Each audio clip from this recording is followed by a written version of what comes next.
আগামীতে আমি এই টিটিসিতে প্রশিক্ষণকালীন থাকা অবস্থায় কোন শিক্ষার্থী এবং শিক্ষক মন্ডলী আমার দ্বারা বিরক্ত বোধ করবে না ইনশাআল্লাহ।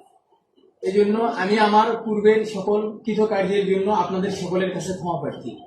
আমি আমার ভুল স্বীকার করে নিচ্ছি এবং আগামীতে আমি কোনো অন্যায় কাজ করবো না ইনশাআল্লাহ। এবং স্বাক্ষরও করেছি আমি আলী আজম সাব্বির, পিতা সিকান্দার আলী, মাতা সাহেদা বেগম এবং আমার পক্ষে স্বাক্ষরকারী মঈনুদ্দিন স্যার এবং নুসরাত ম্যাডাম। আমি স্বীকার করেছি।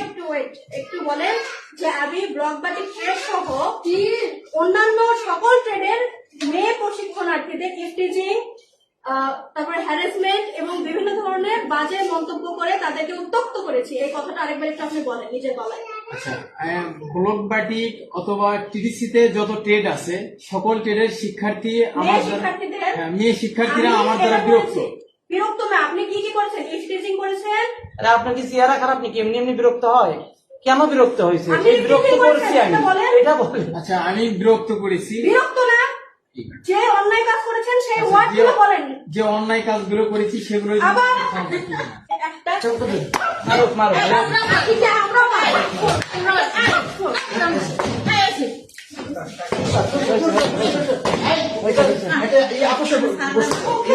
মুখে বলিস একটা কথা। এদেরকে ইফটিজিং করেছি এবং বিভিন্ন বাজে ভাষায় অশ্লীল কথা বলে আমি মেয়েদেরকে উত্ত্যক্ত করেছি। এইটা আমার দ্বারা হবে না, এটা বল তুই। করেছি এবং অশালীন ভাষায় কথাবার্তা বলেছি, অশ্লীল ভাষায় কথা বলেছি, সেই জন্য আমি ক্ষমা প্রার্থী এবং আগামীতে আমি এই সকল কার্যক্রম থেকে বিরত থাকব এবং আমি নিজেকে সংশোধন করে নিয়ে ভালো করব।